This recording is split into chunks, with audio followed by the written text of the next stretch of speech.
अस्सलाम वालेकुम दोस्तों, उम्मीद करते हैं आप सब खैरियत से होंगे ना। Welcome you all to the ILH। आज जैसे टाइटल पे आपने देखा होगा, डी क्लटर योर सेल्फ।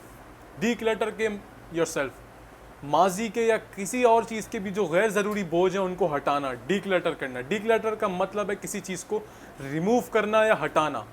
तो मेन चीज़ जिसके बारे में मैं बात कर रहा हूँ डी क्लटरिंग की, वो है वो गैर ज़रूरी बोझ जो आपने अपने साथ बांधे हुए हैं, जो आपको ज़िंदगी में आगे नहीं जाने दे रहे। क्योंकि बाज़ औक़ात होता ही है कि हम कॉन्शियस या सबकॉन्शियस लेवल पे वो सारे बोझ अपने साथ लेके चल रहे होते हैं जो हमें एम्पावर नहीं कर रहे ज़िंदगी में, जो हमें कुछ बेनिफिट नहीं दे रहे, और बस फजूल में हमने अपने साथ अटैच किए हुए हैं। क्योंकि मुझे एक बड़ा अच्छी कहावत या कि कोटेशन है, पता नहीं, इट्स प्रोबेबली ऑफ हज़रत वासिफ़ अली वासिफ़ रहमतुल्लाह अलैह या अशफाक अहमद की, कि वो कहते हैं कि जिनको ज़िंदगी में आगे जाना होता है, जिनकी मंजिल बड़ी होती है ना, तो वो अपने साथ गैर ज़रूरी बोझ नहीं लेके चलते। तो आपको खुद से पूछना पड़ेगा कि यार क्या मैं गैर ज़रूरी बोझ तो नहीं लेकर चल रहा अपने साथ। और if you are taking all these burdens with you, तो आपको आइडेंटिफाई करना पड़ेगा कि यार क्यों लेके चल रहे हैं और कैसे उनको हटाया जाएगा।